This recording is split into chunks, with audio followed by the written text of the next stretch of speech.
Assalamualaikum warahmatullahi wabarakatuh. Innal hamdalillah nahmaduhu wa nasta'inuhu wa nastaghfiruh wa na'udzu billahi min shururi anfusina wa sayyiati a'malina. Man yahdihillahu fala mudilla lahu wa man yudlil fala hadiya lahu. Asyhadu an la ilaha illallah wahdahu la syarika lahu wa asyhadu anna Muhammadan abduhu wa rasuluhu la nabiyya ba'dah. Ya ayyuhalladzina amanu taqullaha haqqa tuqatih wa la tamutunna illa wa antum muslimun. Amma ba'd, fa inna asdaqal hadits kitabullah wa khairal hadyi hadyu Muhammadin sallallahu alaihi wa ala alihi wa sallam. Wa syarrul umuri muhdatsatuha, fa inna kulla muhdatsatin bid'ah wa kullu bid'atin dhalalah wa kullu dhalalatin finnar. Ikhwani wa akhwat jamaah kaum muslimin dan kaum muslimat rahimani Allah wa iyyakum jami'an. Alhamdulillah, pada malam yang berbahagia ini kembali kita dimudahkan oleh Allah Subhanahu wa taala untuk menuntut ilmu, mengkaji hal-hal yang datang dari sunnah-sunnah Nabi Sallallahu Alaihi Wasallam kaitan dengan ibadah yang kita lakukan dalam keseharian kita ataupun dalam rutinitas kita, baik yang bersifat rutinitas harian ataupun bulanan ataupun ibadah-ibadah yang datang sekali dalam setahun.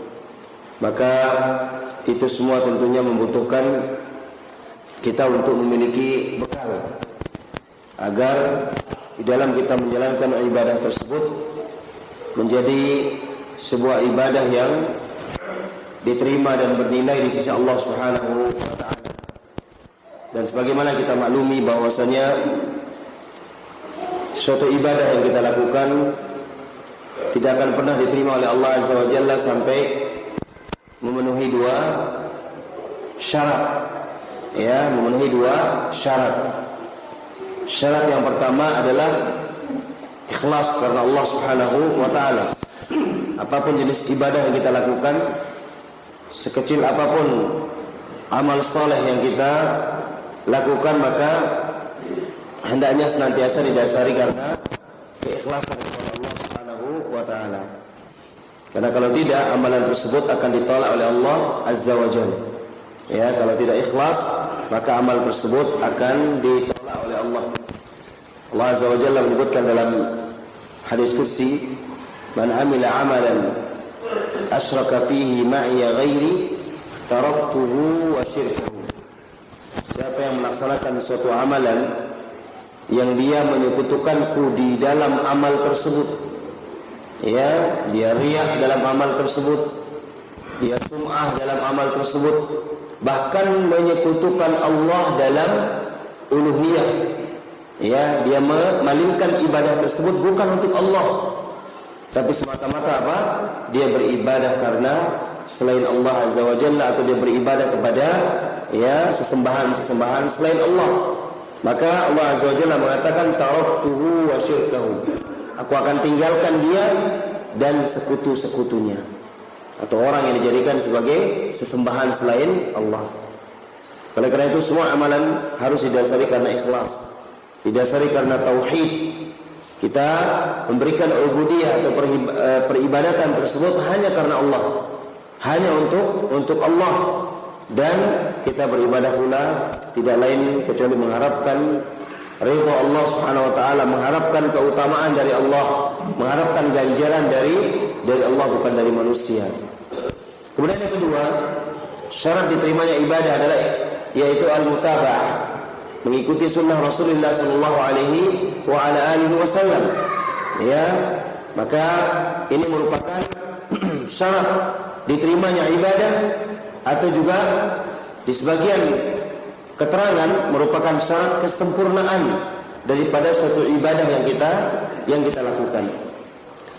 Dan ini yang kita akan bahas pada kesempatan muzakarah kita pada malam ini, yaitu kita akan membahas tentang sunnah-sunnah dan adab-adab mulia yang diajarkan oleh Nabi SAW dalam kita mengisi Ramadan kita, dan secara umum ya, dan juga kaitan dengan ibadah puasa kita di bulan Ramadan secara khusus. Apa saja sunnah-sunnah yang datang dari Nabi SAW agar kita bisa menghidupkannya.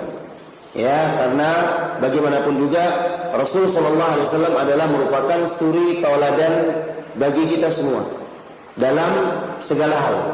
Ya, dalam ibadahnya, dalam i'tiqad, keyakinannya, dalam zikirnya, dalam yaitu adab dan akhlaknya, dan seluruh aspek kehidupan yang dilakukan oleh Nabi SAW itu merupakan uswah hasanah, suri tauladan yang mulia bagi kita, panutan yang baik bagi kita. Maka patut bagi kita untuk mengikutinya dan mencontohnya. Bukankah Allah Azza wa Jalla mengingatkan kita dalam banyak ayatnya, ya ayyuhalladzina amanu athi'ullah wa athi'ur rasul.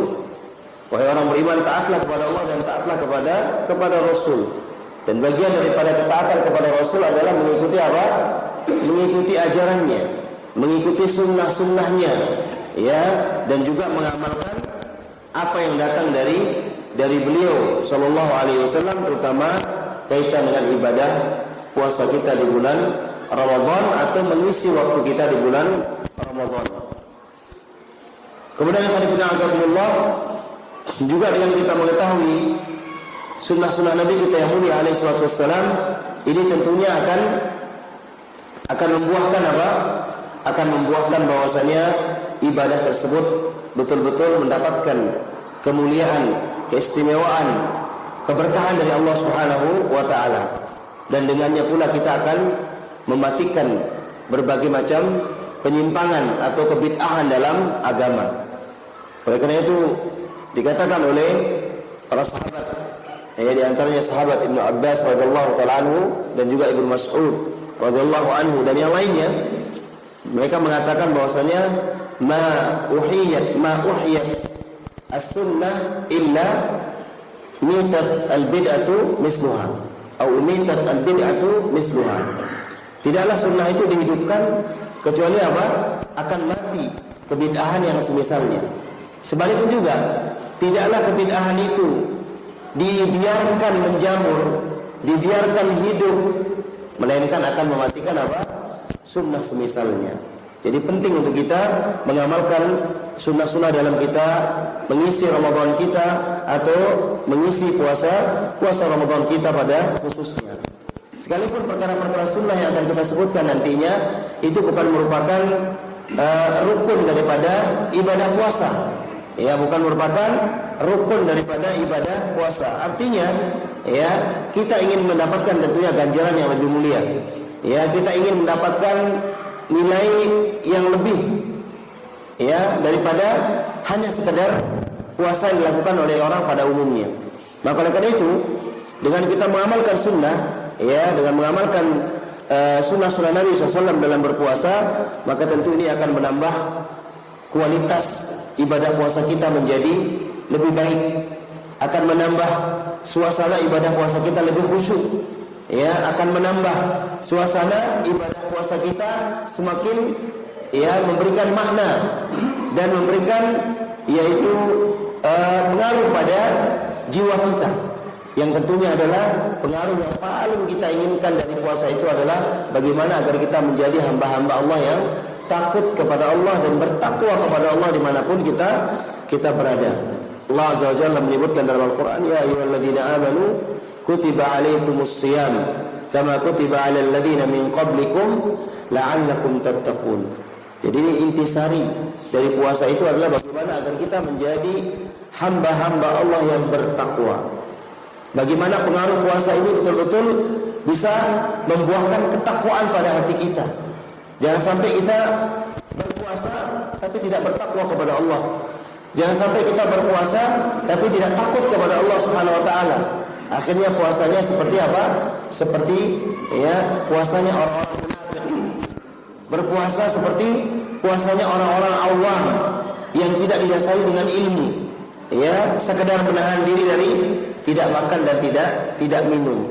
Maka perlu kita menghiasi puasa kita dengan sunnah-sunnah Nabi Sallallahu Alaihi Wasallam agar kita bisa mendapatkan kualitas puasa yang tentunya lebih berkualitas di sisi Allah Subhanahu Wa Taala dan juga lebih mendatangkan keberkahan Allah Azza wa Jalla.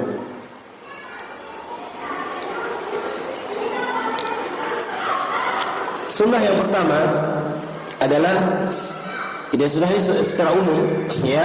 Sunnah ini adalah secara umum, yaitu al-iktsar wal musabaqah bil khairat.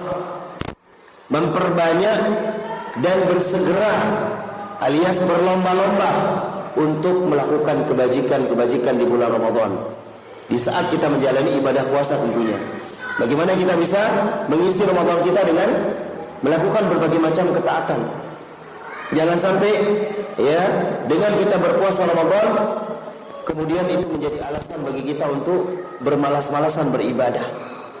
Bahkan sangat diperingatkan keras oleh para ulama, ya, tentang bagaimana tidak sahnya ataupun bagaimana rusaknya puasa orang yang dalam keadaan dia berpuasa atau menjalani ibadah puasa Ramadan namun dia tidak sholat. Ya, ini jelas maksiat besar atau dikatakan dosa besar meninggalkan ibadah sholat sekalipun dia mengatakan dirinya sedang apa? Berpuasa. Berarti antara ruh dan jasadnya itu tidak ketemu. Ya, jasadnya berpuasa tapi ruhnya sebenarnya apa? Tidak berpuasa.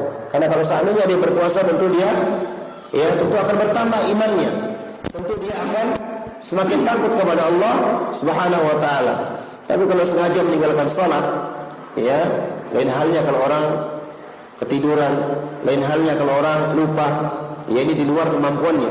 Tapi orang yang sengaja meninggalkan salat meskipun dia mengatakan dirinya sedang berpuasa atau menahan dirinya dari tidak makan dan tidak minum karena berpuasa, maka puasa seperti ini adalah tidak bermanfaat bagi dia. Ya, maka oleh karena itu, ya khairu azakumullah, marilah kita senantiasa menjaga, ya, waktu-waktu kita untuk terus kita isi dengan ibadah. Kita luangkan waktu kita bersemangat dan bersungguh-sungguh untuk mengejar kebaikan-kebaikan yang ada di bulan Ramadan ini. Bagaimana qudwah kita Rasul sallallahu alaihi wasallam dan para sahabatnya sangat berlomba-lomba di dalam kebaikan di bulan suci Ramadan. Sebagaimana disebutkan oleh Abbas radhiyallahu taala anhu dalam hadis yang maknanya adalah bahwasanya Nabi SAW adalah orang yang paling gemar melakukan kebaikan, kedermawanan, ya, bahkan kegemaran dan kedermawanan beliau itu lebih lagi atau lebih ditingkatkan lagi di bulan Ramadan, ya. Dan itu ketika Jibril datang menemui beliau, kemudian di malam itu atau di malam Ramadan, Jibril alaihissalam membacakan apa? Al-Quran kepada Nabi sallallahu alaihi wasallam. Dan tatkala beliau waktu itu adalah orang yang lebih cepat dalam kebaikan daripada angin yang berhembus. Jadi menunjukkan bahwasanya Nabi SAW lebih banyak melakukan kebaikan dan lebih-lebih apa? Di bulan Ramadan. Ya, beliau memperbanyak sedekahnya, beliau memperbanyak membaca Al-Qur'annya, beliau memperbanyak salat baik itu yang wajib utamanya, kemudian yang sunnah, kemudian juga beliau berzikir, ya, kemudian juga melakukan i'tikaf di 10 hari terakhir bulan Ramadan. Ini amalan-amalan sunnah, ini adab-adab yang mulia bagi orang yang berpuasa. Intinya adalah mengisi waktunya untuk lebih banyak beribadah. Jangan melakukan hal-hal yang sia-sia. Karena sungguh rugi seseorang diberikan kesempatan usia berjumpa dengan bulan Ramadan tapi tidak digunakan untuk hal-hal yang bermanfaat. Ya, tidak digunakan untuk mengisinya dengan banyak beribadah kepada Allah Subhanahu wa taala. Oleh karena itu Nabi SAW mengingatkan dalam sebuah hadis, ya, ni'matani maghbunun fihi ma katsirun minan nas as-sihhatu wal faragh. Ada dua nikmat yang mana manusia banyak lalai dengan dua nikmat ini, yaitu nikmat sehat dan nikmat apa? Waktu luang. Ya, kita alhamdulillah, semoga Allah Azza wa Jalla menyampaikan kita di bulan Ramadan ini, ya, dan semoga Allah mengantarkan Ramadan kepada kita, dan semoga Allah jadikan amal kita juga makbul, ya, diterima di sisi Allah Subhanahu wa taala kelak di bulan Ramadan, dan juga dari amal-amal yang telah lewat yang kita lakukan. Jadi nikmat sehat yang Allah berikan kepada kita dan nikmat waktu luang berupa usia, sehingga kita bisa bertemu dengan Ramadan insyaallah taala pada tahun ini yang sebentar lagi akan menghampiri umat Islam, ya, tinggal menghitung hari kita akan memasuki bulan Ramadan, bulan yang penuh dengan keberkahan ini. Maka jangan sampai kita sia-siakan kesempatan tersebut, ya, karena sering saya katakan berjumpa dengan Ramadan ini adalah nikmat yang tiada bandingnya, ya, dari nikmat-nikmat yang ada. Karena nikmat Ramadan, ya, di situ seorang mendapatkan berbagai macam keutamaan dari Allah. Ya, di bulan Ramadan itu Allah Subhanahu wa taala membuka pintu-pintu surga. Di bulan Ramadan itu Allah menutup pintu-pintu neraka. Allah membelenggu syaitan sehingga tidak leluasa mengganggu manusia atau menyesatkan manusia dari jalan Allah. Oleh karenanya kita lihat orang lebih condong kepada kebaikan. Alhamdulillah, ini taufik dari Allah Subhanahu wa taala. Ini pertolongan dari Allah Azza wa Jalla atas hamba-hambanya yang beriman. Kemudian juga di dalamnya Allah lipat gandakan kebaikan, Allah lipat gandakan ganjaran bagi orang-orang yang beramal tentunya, ya. Maka oleh karena itu jangan kita sia-siakan sekecil apapun amalan di bulan Ramadan, kita ambil bagian darinya, ya, kita ambil bagian. Terutama terutama kita, yaitu mengeluarkan harta kita atau bersedekah di jalan Allah Subhanahu wa taala untuk kepentingan Ramadan kita, untuk kepentingan orang-orang yang menjalankan ibadah puasa, ya, dalam segala hal, ya, utamanya lagi menyiapkan makanan, minuman, dan segala sesuatu yang dibutuhkan oleh orang-orang yang berbuka puasa, ya, karena secara khusus Nabi SAW menganjurkan akan hal ini. Nabi bersabda dalam sebuah hadis, "Man fattara sha'iman kana lahu mislu ajrihi, ghairu annahu la yanqusu min ajri as-sha'imi syai'an." Siapa yang memberi makan orang yang berbuka puasa, ya, shaiman itu maksudnya orang yang berbuka puasa, bukan orang yang puasa kita kasih makan, tidak. Tapi maksudnya fattara, taftir, itu memberi, ya, hidangan untuk orang yang akan berbuka, ya, sehingga maknanya sini adalah berbuka puasa. Kemudian apa?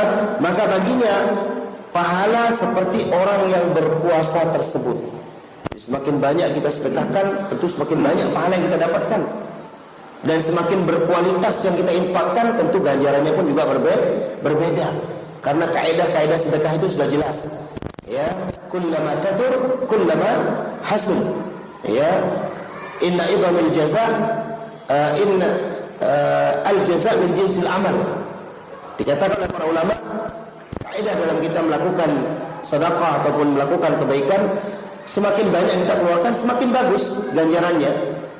Kemudian balasan itu setimpal dengan apa? Dengan usaha yang kita lakukan. Usaha kita untuk berinfak lebih banyak, maka Allah akan balas dia lebih banyak. Maka jangan kita khawatir, dan jangan pula kita takut-takut ketika berinfak di bulan Ramadan. Bahkan Nabi juga mengatakan dalam hadis yang lainnya, ya, afdalus sadaqati sadaqatun fi Ramadan. Seutama-utama sedekah itu sedekah di bulan Ramadan.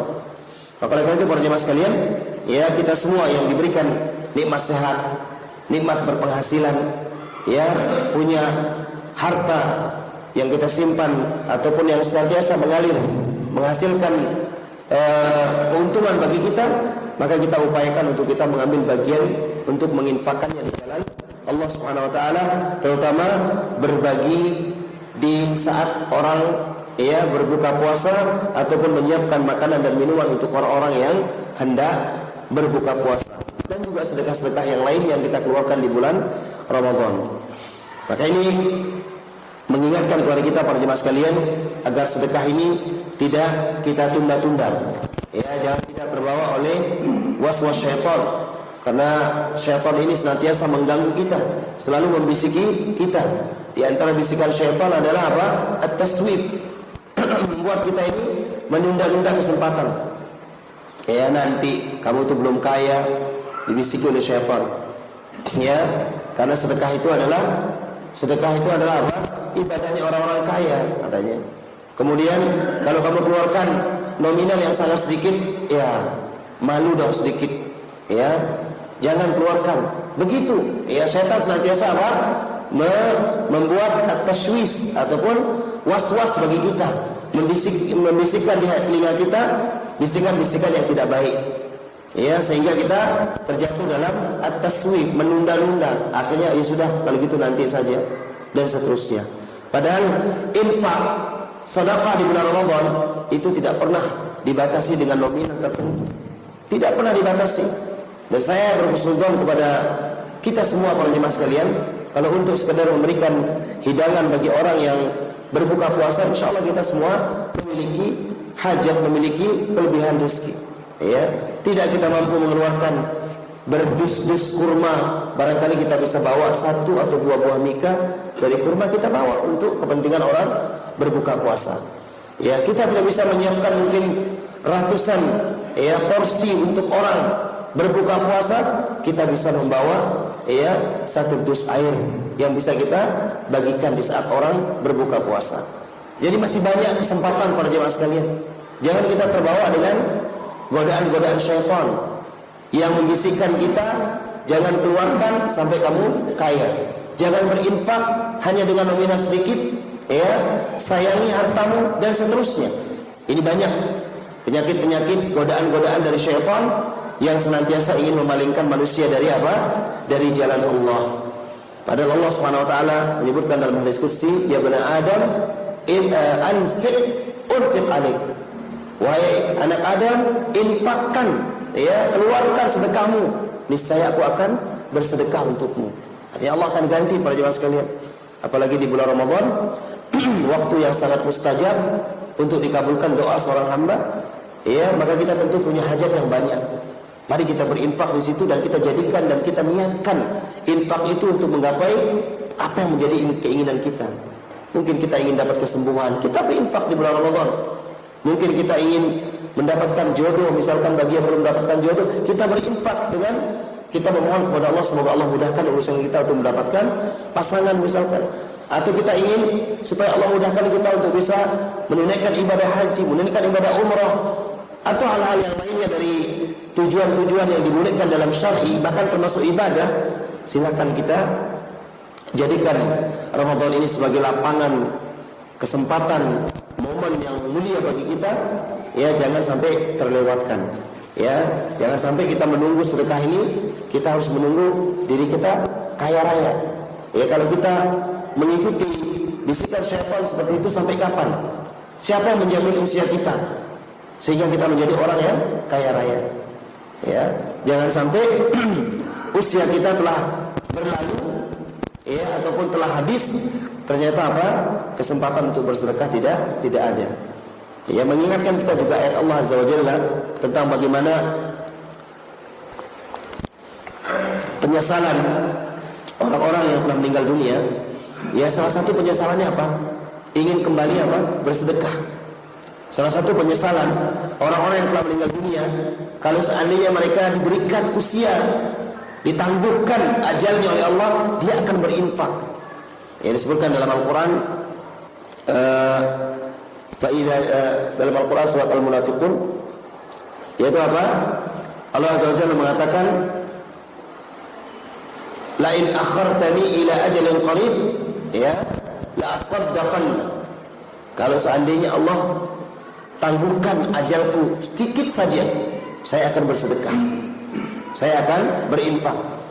Ya, laula akhartani ila ajalin qaribin la asaddaqan wa la kunna minas salihin. Ya, dan aku ingin menjadi orang yang saleh. Ini menunjukkan bahwasanya sedekah ini luar biasa, memiliki keajaiban, memiliki keutamaan. Maka jangan kita sia-siakan kesempatan di bulan Ramadan ini untuk kita memperbanyak amal kebaikan. Karena Nabi kita SAW adalah manusia yang paling dermawan, Lebih-lebih kedermawanan beliau di bulan apa? Di bulan Ramadan. Dermawan dalam beribadah, dermawan dalam melakukan kebaikan, dermawan juga dalam berbagi kebaikan kepada umat Islam. Kemudian sunnah yang kedua ataupun hal yang mulia yang perlu kita saling mengingatkan adalah yaitu hendaknya kita mempuasakan seluruh anggota badan kita. Ya, hendaknya kita mempuasakan seluruh anggota badan kita dan jangan biarkan puasa kita ini sia-sia. Ya, dan jangan biarkan apa? Puasa kita ini sia-sia. Oleh karena itu, ya, puasa itu bukan hanya sekedar menahan lapar dan dahaga saja. Namun hendaknya kita puasa itu menahan diri dari hal-hal yang diharamkan oleh Allah Azza wa Jalla dan Rasulnya, dan meninggalkan perkara yang sia-sia, yang tidak ada manfaatnya, yang tidak ada kaitannya dengan bertambahnya keimanan kita, yang tidak ada kaitannya dengan bertambahnya apa? Pahala kita di sisi Allah. Justru itu akan merusak ibadah puasa kita. Oleh karena itu, kita puasa, lisan kita juga dipuasakan. Kita berpuasa, mata penglihatan kita juga dipuasakan. Kita berpuasa, telinga dan pendengaran kita juga apa? Ikut dipuasakan. Jangan sampai kita berpuasa tapi tetap bermaksiat kepada Allah waliyadzubillah. Ya, jangan sampai kita berpuasa tapi lisan kita tetap mengatakan perkara-perkara yang dilarang oleh Allah Subhanahu wa taala, berdusta, bergibah, menamimah, mengadu domba, ya, kemudian penyakit-penyakit lisan yang lainnya. Demikian juga kita berpuasa tapi kita memandang hal-hal yang haram, baik itu yang ada di depan kita, yang ada di HP kita, atau mungkin yang ada di tempat-tempat yang mungkin tidak ada yang mengetahuinya kecuali hanya Allah Subhanahu wa taala. Bahkan dari kita senantiasa menanamkan rasa takut kita kepada Allah, bahwa kita dalam keadaan berpuasa menjalankan ibadah kepada Allah, ya, bukan menyia-nyiakan hal tersebut. Demikian juga di saat kita berpuasa, ya, kita mempuasakan apa? Telinga kita, pendengaran kita. Jangan sampai kita berpuasa tapi telinga kita senantiasa mendengar hal-hal yang haram, mendengarkan hal-hal yang diharamkan oleh Allah Subhanahu wa taala dan Rasulnya. Oleh karena itu, Nabi SAW mengingatkan kepada kita dalam banyak hadisnya. Di antaranya adalah rubbas shaimin hadduhu min siyami al-ju' wal atas. Betapa banyak orang yang berpuasa namun dia tidak mendapatkan dari puasanya melainkan hanya rasa lapar dan dahaga. Hanya itu saja dia dapat. Sekalipun secara hukum mungkin puasanya apa? Sah.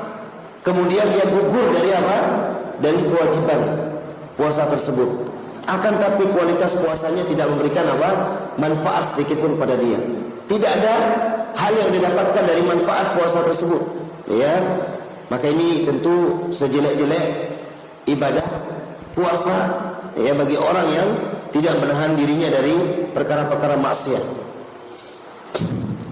Kemudian juga Nabi SAW mengatakan dalam hadis yang lainnya, man lam yada' qawla zur wal 'amala bihi falaysa lillahi hajatun fi an yada'a ta'amahu wa syarabahu. Barang siapa yang tidak meninggalkan perkataan dusta, ya, kemudian mengamalkan amalan-amalan yang dusta, artinya amalan maksiat, ya, amalan yang dilarang oleh Allah Subhanahu wa taala dan Rasulnya di saat dia menjalankan ibadah puasa, maka apa? Maka Allah tidak butuh dari dia meninggalkan, ya, rasa lapar dan rasa hausnya. Allah tidak butuh sekalipun dia puasa saat itu, sekalipun dia meninggalkan rasa laparnya dan meninggalkan rasa apa? Hausnya. Jadi dia tidak makan, tidak minum, tapi karena dia bermaksiat kepada Allah, karena dia mengatakan perkataan yang dilarang oleh Allah dan Rasulnya, mengamalkan amalan yang dilarang oleh Allah dan Rasulnya, padahal dia saat itu berpuasa, maka yang seperti ini Allah tidak butuh kepada puasanya. Kemudian juga Rasulullah bersabda dalam riwayat Ibnu Khuzaimah rahimahullah, laisa siyam minal akli wasyurb. Puasa itu bukan hanya menahan diri dari makan dan minum saja, kata Nabi SAW. Innamas siyamu minal lagwi war rafas. Karena hakikat puasa yang sesungguhnya adalah menahan diri dari mengatakan perkataan yang sia-sia dan juga melakukan perbuatan-perbuatan yang keji. Nah, ini intinya puasa. Bagaimana kita menahan diri kita dari berbuat maksiat. Itu inti daripada puasa ini. Salah satu maksiat adalah makan dan minum di saat apa? Menjalankan ibadah puasa. Artinya, kalau kita mengatakan puasa itu yang penting nggak makan, nggak minum, ini tidak apa? Tidak sempurna. Tapi puasa itu adalah menahan diri dari segala pembatal-pembatalnya. Menahan diri dari segala apa yang menyebabkan puasa kita itu menjadi rusak. Salah satu yang merusak puasa kita apa? Bermaksiat kepada Allah Subhanahu wa taala. Ya, salah satu yang merusak ibadah puasa kita adalah melakukan perkara-perkara yang diharamkan oleh Allah Azza wa Jalla. Seperti kita contohkan tadi, ada orang puasa tapi tidak sholat. Ya, ada orang berpuasa tapi melakukan dosa-dosa besar, melakukan kesyirikan, ya, melakukan berbagai macam yaitu kemaksiatan kepada Allah Subhanahu wa taala. Maka oleh karena itu, fa in sabbaka ahadun aw jahula alaih faltaqul inni shaimun. Maka apabila ada orang yang mencela atau berbuat usil kepadamu, melakukan hal-hal yang tidak baik kepadamu, maka katakan kepada dia, saya berpuasa, saya sedang berpuasa. Tidak usah diladeni, tidak usah dilayani, tapi katakan saya sedang berpuasa. Ya, sunnah yang ketiga di antara sunnah-sunnah berpuasa adalah makan sahur. Ini termasuk sunnah yang harus kita hidupkan. Ya, sampai-sampai Nabi SAW ya menekankan tentang sahur ini. Beliau mengatakan faslu ma baina siyami wa siyami ahli kitab aklatus sahur. Pembeda antara puasa kita dengan puasa ahli kitab itu makan sahur. Bahkan juga Nabi mengatakan dalam hadis yang lainnya, as-sahur akluhu barakah. Sahur itu adalah makanan yang penuh dengan keberkahan. Jangan kita tinggalkan keberkahan ini. Ini makanan yang memiliki keberkahan, maka harus kita upayakan untuk menghidupkan sunnah sahur ini. Fala tada'uhu, jangan kalian tinggalkan makan sahur. Walau an yajra ahadukum jar'atan min ma, sekalipun dia hanya mampu meneguk satu tegukan air. Ya, sekedar dia bisa minum air saja diniatkan untuk sahur, itu sudah cukup. Daripada dia tidak mengamalkan apa? Sunnah yang mulia ini. Tapi sah puasanya orang tidak sahur apa enggak? Sah-sah saja. Ya, orang tidak sahur kemudian puasa sah-sah saja. Ya, yang penting dia sudah apa? Berniat di malam harinya atau sebelum terbitnya fajar untuk melaksanakan puasa, maka puasanya sah. Hanya saja sunnahnya dalam puasa itu adalah makan sahur. Karena ini merupakan sunnah Nabi SAW, maka kita harus menghidupkannya. Belum lagi kita berbicara tentang keutamaannya. Allah Azza wa Jalla ya, dan malaikatnya berselawat kepada orang-orang yang melakukan santap sahur atau makan sahur. Maka tentu kita ingin mendapatkan selawatnya dari Allah, yaitu pujian dari Allah Subhanahu wa taala, sanjungan dari Allah, dan kita ingin mendapatkan selawatnya para malaikat, yaitu doa-doa mereka untuk kita. Maka kita upayakan. Oleh karena itu di saat makan sahur kita juga dianjurkan untuk memperbanyak apa? Istighfar. Yang perbanyak istighfar, karena itu sifat orang-orang mukminin, ibadur rahman, sifat hamba-hamba Allah ar-Rahman yang Allah sebutkan dalam Al-Quran, wa bil asharihum yastaghfirun. Di waktu sahur orang-orang mukminin ini adalah sifat mereka banyak beristighfar. Maka ini kita harus gunakan waktu kita. Jangan sampai kita menolak sunnah yang mulia ini hanya karena kita tidak terbiasa. Kita tidak boleh menolak sunnah ini hanya karena kita mengatakan, ya ini tidak relevan dengan saya atau yang semisalnya. Ya, justru ini adalah sunnah yang membawa keberkahan bagi kita, berkah puasa kita, berkah makanan yang kita makan saat itu, doa yang sangat mustajab saat itu, dan lain sebagainya. Ya, jangan sampai beralasan saya kalau makan sahur ini perut saya selalu sakit misalkan, atau saya kalau makan sahur ini sulit sekali masuknya, mesti muntah atau apa. Ya kita jangan sampai apa? Menolak sunnah Nabi yang mulia SAW dengan argumen-argumen yang tidak jelas atau dengan dugaan-dugaan yang tidak pasti. Maka kita coba, kita lawan, karena ini sunnah Nabi yang mulia, kita amalkan. Kemudian disunahkan juga dalam sahur ini kita untuk mentakhirnya. Untuk apa? mengakhirkan makan sahur ini. Jangan kita terburu-buru dalam makan sahur. Jangan kita terlalu awal untuk bangun apa? Menyantap sahur. Tapi sunnahnya itu adalah diakhirkan. Yang jelas sebelum terbitnya apa? Fajar, sebelum azan subuh dikumandangkan. Nah, itu waktu yang paling akhir untuk makan sahur. Bahkan Nabi SAW diceritakan oleh Anas bin Malik tatkala Nabiullah Nabi Muhammad dan Zaid bin Sabit kedua-duanya sahur. Kemudian setelah selesai sahur, ya Nabi SAW berdiri untuk melaksanakan salat subuh. Ya, kemudian para sahabat bertanya kepada Anas bin Malik radhiyallahu anhu, "Kam kana baina faraghihim min sahurihima wa dukhulihima bis shalah?" Berapa jarak antara selesai makan sahurnya Nabi, kemudian beranjaknya beliau untuk apa? Melaksanakan salat ataupun untuk menegakkan salat subuh. Qal qadru ma yaqra'u ar-rajul 50 ayat. Ya, kurang lebih sekitar kalau diukur seseorang membaca ayat 50 ayat. Itu jarak atau waktu berakhirnya makan sahur Nabi sallallahu alaihi wasallam. Ini merupakan akhir, ya, tidak seperti dilakukan oleh sebagian, ya, sekalipun kita katakan, ya, boleh-boleh saja orang makan di jam seperti itu, tapi kalau ingin mengamalkan sunnah sahur yang mulia adalah diakhirkan, sebagaimana yang disunnahkan oleh Nabi sallallahu alaihi wasallam. Dalam sebuah hadis disebutkan, la yazalun nas bi khairin ma ajjalul fitra wa akharus sahur. Manusia ini senantiasa akan baik ketika dia menyegerakan berbuka, kemudian mengakhirkan apa? Makan sahur. Jadi sini sunnahnya apa?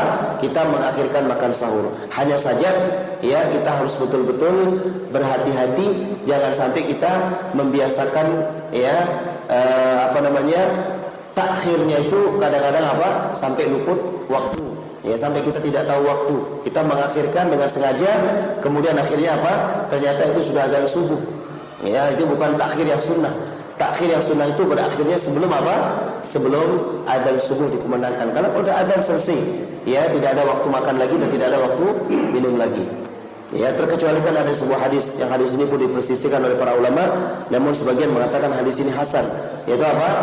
Rasulullah mengatakan dalam sebuah hadis, idza sami'tumun nida, ya, idza sami'a ahadukum an-nida wa fi yadihi ta'amun, ya, fala tadauha hatta yaqdiya hajatahu minhu, atau kama qala alaihi salatu wassalam.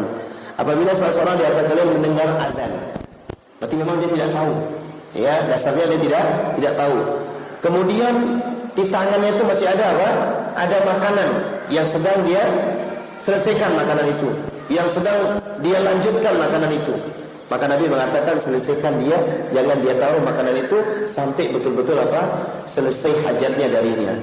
Jadi para ulama membawa hadis ini tentang bahwasanya menjelaskan tentang bahwasanya apa? Bahwasanya sunnahnya sahur itu takhir. Kemudian ada keadaan tertentu memang ketika seorang, ya, tidak tahu kalau azan subuh itu sudah dikumandangkan, tiba-tiba terdengar azan subuh. Dia tidak tahu waktu, tidak tahu jam, misalkan tidak tahu, ya, mungkin di tempat-tempat tertentu, ya, tiba-tiba dia mendengar suara azan subuh. Ya, maka ketika sahur itu sedang berlangsung, maka silakan dia selesaikan makan sahurnya sampai betul-betul apa? Selesai hajatnya dari makan sahur tersebut, kemudian baru dia menyelesaikan apa? Menyelesaikannya. Ya, jadi jangan dia selesaikan, jangan dia tahu makanan itu sampai dia betul-betul apa? Selesai darinya, kemudian dia melanjutkan dengan sholat subuhnya. Tapi ini jangan dijadikan kebiasaan.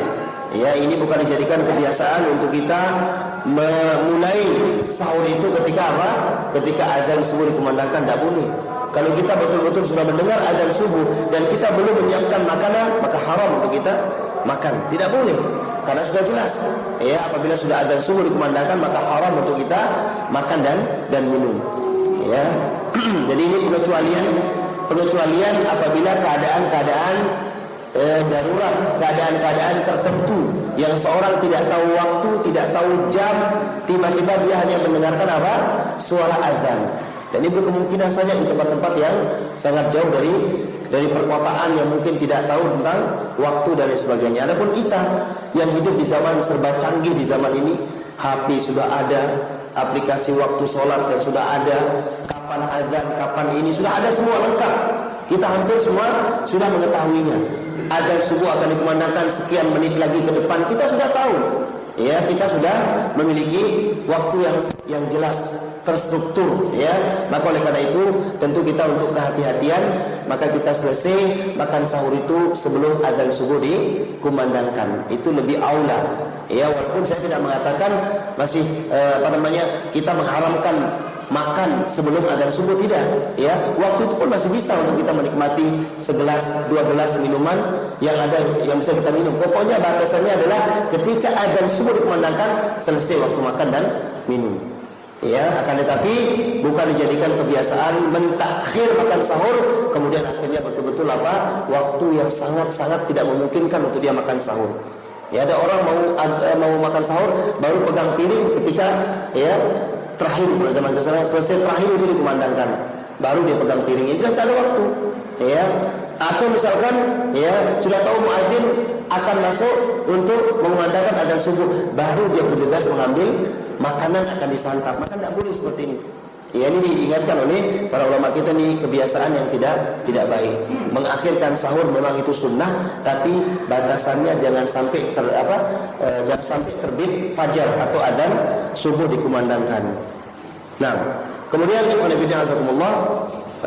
antara sunnah juga yang lain, keempat adalah menyegerakan berbuka puasa. Tadi sudah disinggung pada hadis makan sahur tadi, hadisnya jelas sekali, la yazalun nas bi khairin ma'ajjalul fitrah. Manusia itu akan senantiasa baik selama dia menyegerakan berbuka puasa. Dan lanjutan hadis yang lain, wa akharus sahur, dan menunda makan sahur atau mengakhirkan makan sahurnya. Dan tentu dalam berbuka puasa ini disunahkan kita dengan mengawalinya dengan rutop, ya, dengan kurma basah jika itu dimudahkan.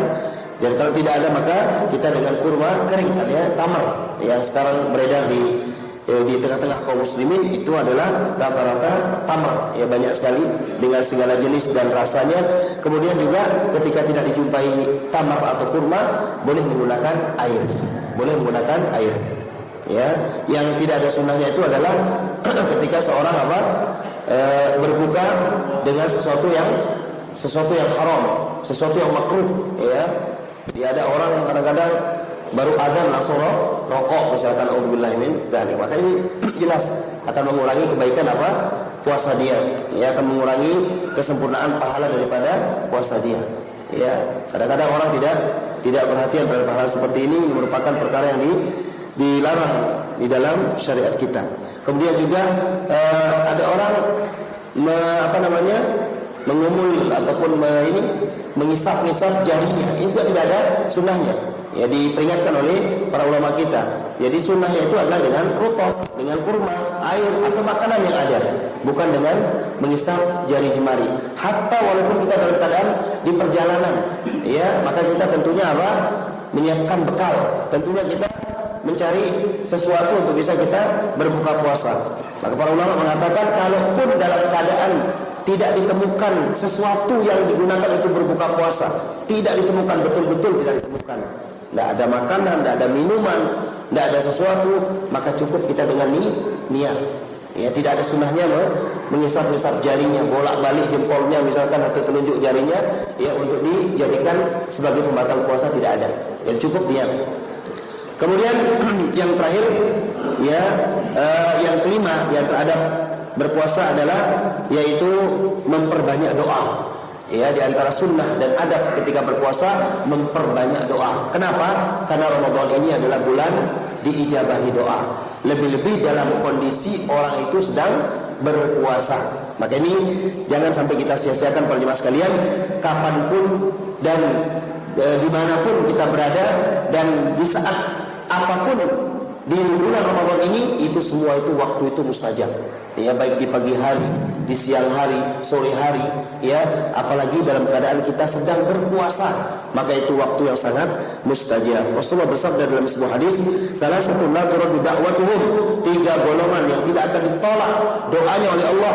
Yang pertama al-imamul adil, imam yang adil, seorang pemimpin yang adil dalam mengurusi rakyatnya, mengurusi masyarakatnya. Kemudian yang kedua, was-shaim hina yuftir, dan orang yang puasa puasa sampai dia berbuka atau ketika dia berbuka puasa. Wa da'watul mazlum, dan doa orang yang terzalimi. Ini hati-hati. Ini 3 doa yang tidak ada ditolak oleh Allah Subhanahu wa taala, artinya pasti akan dikabulkan oleh Allah Azza wa Jalla, ya. Maka kita harus gunakan kesempatan ini untuk bisa mendapatkan, yaitu apa? Kesempatan diijabahi doa kita. Nah, jadi ini para jemaah sekalian beberapa poin untuk mengingatkan kita agar Ramadan kita ini betul-betul bisa kita isi dengan hal-hal yang mulia, ya. Saya simpulkan sekali lagi, yang pertama adalah yaitu bagaimana agar kita berpuasa senantiasa memaksimalkan Ramadan kita untuk memperbanyak amal kebaikan, berlomba-lomba, bersegera, jangan kita bermalas-malasan, karena Ramadan ini adalah medan pertempuran untuk kita beribadah. Ramadan ini adalah promo besar-besaran dari Allah Azza wa Jalla, ya, baik itu berupa maghfirah, baik itu berupa keberkahan, baik itu berupa dilipat gandakannya pahala, baik itu dibukakan pintu surga, dan di dalamnya ada satu malam lebih baik daripada 1000 bulan. Yang beramal pada malam itu lebih baik daripada 82 tahun. Padahal siapa yang menjamin usia kita? Tidak ada, para jemaah sekalian. Sekarang orang berusia 60, 65 saja sudah kondisinya tidak kuat untuk beribadah maksimal. Ini satu malam Allah ganti dia dengan apa? 83 tahun. Bagaimana kita tidak terharu? Bagaimana air mata ini tidak menetes agar kita diperjumpakan oleh Allah di bulan apa? Ramadan ini. Maka jangan disia-siakan. Yang kedua adalah hendaknya kita mempuasakan seluruh anggota badan kita agar puasa kita ini betul-betul bermakna, agar puasa kita ini betul-betul menjadi puasa yang mendapatkan ganjaran sebagaimana yang disebutkan dalam hadis, man shoma ramadhana imanan wa ihtisaban ghufira lahu ma taqaddama min dhanbi. Barang siapa yang berpuasa di bulan Ramadan dengan iman dan berharap pahala dari Allah, Allah akan ampuni dosa-dosanya yang telah lewat. Ini yang kita harapkan, ampunan dari Allah. Jangan sampai kita tergolong apa yang disabdakan oleh Nabi SAW, Rabbima antum ri'in adraka Ramadan summan salakha falam yughfar lahu. Sungguh celaka, sungguh rugi nasib seseorang yang dipertemukan oleh Allah dengan Ramadan, lalu Ramadan itu pergi, dia belum mendapatkan ampunan dari Allah Subhanahu wa taala. Apa sebabnya? Karena dia tidak mengisi Ramadannya dengan amal-amal kebaikan, karena dia tidak berpuasa sebagaimana yang dicontohkan oleh Rasul sallallahu alaihi wasallam. Kemudian tadi disunahkan kita untuk makan sahur dan mengakhirkannya, ya, dan juga tidak menunda-nundanya sampai waktunya apa? Habis, ya kan, tapi mengakhirkan dalam artian jangan sampai waktunya habis. Kemudian disunahkan juga tadi menyegerakan untuk berbuka puasa, ya, terutama dengan sunnahnya itu adalah yaitu memperbanyak doa di saat berbuka puasa, dan juga mengawali buka puasa dengan rutab, kurma basah, dengan kurma, tamar, dan juga dengan apa yang ada jika tidak ada kurma dan rutab tadi. Kemudian tadi disunahkan juga kita untuk apa? Yaitu lebih banyak berdoa di bulan Ramadan, khususnya di saat kita sedang berpuasa atau khususnya lagi di saat kita berbuka puasa. Dan mudah-mudahan Allah Subhanahu wa taala ya memudahkan kita juga di tempat ini untuk kita bisa membuat kegiatan untuk kita bisa berkumpul para jemaah sekalian, ya, untuk kita melakukan takjil bersama sehingga kita bisa memaksimalkan waktu kita di bulan Ramadan untuk lebih banyak berdoa kepada Allah dan mengisinya dengan berzikir, membaca Al-Quran, ketimbang mungkin kita berada di tempat-tempat yang sulit untuk kita bisa lebih khusyuk beribadah atau lebih bisa mensuasanakan kita di suasana dikumpulnya banyak orang untuk kita beribadah dan berdoa kepada Allah Subhanahu wa taala. Demikian para jemaah sekalian yang bisa kita saling mengingatkan pada kesempatan kali ini. Mudah-mudahan sunnah-sunnah yang yang sebutkan tadi betul-betul bisa menjadi bekal bagi kita untuk menyambut Ramadan kita yang sebentar lagi insyaallah akan datang menyapa kita semua. Wallahu a'lam bishawab. Barangkali ini yang bisa yang sampaikan. Kurang lebihnya mohon maaf, dan sebelum kita komat kalau ada yang ditanyakan saya persilakan. Nah. Kita pelaksanaan tidur di tempat kita masuk bangun terus selawatan baru setengah kita makan tempat lain sudah azan. Gimana kita stop? Mana azan yang jauh atau? Baik, kaitan dengan azan yang bervariasi Ya mungkin di sana ada yang maju lebih 2 menit, ada yang mundur sekian menit dan seterusnya. Maka saya pribadi wallahu taala alam, sebagaimana kita mengatakan bahwasanya kita berpatokan ataupun kita untuk lebih menyatukan barisan dan lebih menjaga persatuan umat Islam juga, maka kita kembali kepada tauqid pemerintah kita, penetapan waktu yang telah ditetapkan oleh pemerintah kita. Sebagaimana kita menghimbau kepada masyarakat dan seluruh umat Islam untuk berpuasa bersama pemerintah, berlebaran bersama pemerintah, dan berhaji, berjihad, Jumat, dan juga amal-amal yang sifatnya kebersamaan, termasuk di sana adalah melaksanakan sholat 5 waktu. Ya, kita mengikuti tauqid atau penjadwalan daripada pemerintah setempat kita. Jadi itu yang jadi patokan. Sekarang tinggal dilihat saja. Kalau memang azan ya itu sudah ditunjukkan waktunya sesuai dengan jadwal yang ditetapkan oleh pemerintah setempat kita, maka itu menjadi acuan bagi kita. Ya, itu menjadi acuan sehingga tidak bingung kita dengan ya di sana mungkin karena sebab mundurnya kita tidak tahu, ya, tidak bisa kita pastikan. Mungkin saja karena marbotnya telat datang, ya kan? Akhirnya nunggu adzan masjid yang satunya lagi. Mungkin karena ya banyak kemungkinan sehingga terkadang ini cukup mempengaruhi mempengaruhi keadaan para jamaah ya atau masyarakat setempat. Nah, oleh karena itu sudah kita berpatokan kepada jadwal pemerintah kita, itu yang ditetapkan, itu yang kita gunakan, dan itu yang menjadi sandaran kita. Kalaupun misalkan keliru, berarti yang bertanggung jawab siapa? Pemerintah kita. Yang bertanggung jawab adalah pemerintah kita, dalam hal ini adalah Kementerian ya Agama yang tentunya ini mewakili ya yaitu pemerintah kita di negara kita ini. Maka oleh karena itu ya kita karena untuk mendeteksi, untuk memantau terbitnya fajar secara pasti ini sulit di zaman sekarang ini. Ya, apalagi di zaman kita hidup di tengah kota, ya yang pencahayaan di sana sini, penerangan di sana sini, ya kita harus pergi ke mana? Ke laut dulu, ya. Kalau antum mau sahur ke laut, gitu kan, biar tahu ini fajar sudah terbit atau belum. Demikian juga ketika berbuka, ini agak sulit. Maka kita sudah patokannya azan pemerintah kita. Kalau sudah dikumandangkan azan, sudah kita tawakal Allah, kita bismillah untuk berbuka puasa. Karena kalau mau membuktikan secara pasti, ya ini cukup berat. Kita harus pergi ke laut sana juga. Ini mana coba kita pergi ke Kuranci sana atau mungkin ke Tanjung Karang. Kita pergi di tengah laut sana, saksikan apakah betul-betul sudah tenggelam apa enggak, gitu kan? Nah, ini cukup memberatkan. Maka cukuplah kita dari hasil pemantauan ya pemerintah kita setempat mengamati yaitu bulan, matahari dan semisalnya, maka ini barangkali menjadi acuan kita. Walaupun ada juga di sebagian para ulama kita dan para ustaz kita juga mengadakan penelitian sampai mereka mengatakan bahwasanya azan yang sekarang dikumandangkan oleh umumnya, katanya kaum muslimin ini sedikit maju ya, yang pas itu diundur beberapa menit kemudian. Cuman ini cukup menjadi dilema tentunya di kalangan para alim ulama, di kalangan para asatidz, para tokoh agama, ya ini butuh kajian secara khusus ya untuk bisa menyatukan satu suara. Dalam hal ini tentu masing-masing memiliki penelitian dan pengamatan dan pemantauan. Ya, oleh karena itu saya katakan lebih selamatnya untuk saat sementara dan saat ini kita mengatakan ikuti pemerintah. Ya, itu yang saya dapatkan dari keterangan wallahu alam. Jadi sehingga kita tidak saling menyalahkan satu sama lain. Oh, di sana enak azannya agak telat, di sana enak ya azannya agak cepat dan seterusnya. Ya, sampai nanti kita juga bermadhab bunglon gitu kan. Kalau sahur cari azan yang paling telat, gitu kan, paling lambat. Kalau berbuka cari azan yang paling cepat. Nah, komitmen. Jadi mana yang enak menurut kita akhirnya? Ya sudah, makanya kita ikuti pemerintah wallahu alam. Nah, baik, itu saja mungkin. Kalau tidak ada pertanyaan kita akhiri. Nanti kalau ada yang bertanyakan mungkin habis salat biidznillah kalau ada hal-hal yang masih menjanggal terkait apa yang sudah kita bahas tadi. Wassallallahu wasallam ala nabiyina Muhammad. Sekali lagi kita tutup dengan doa kafatul majlis.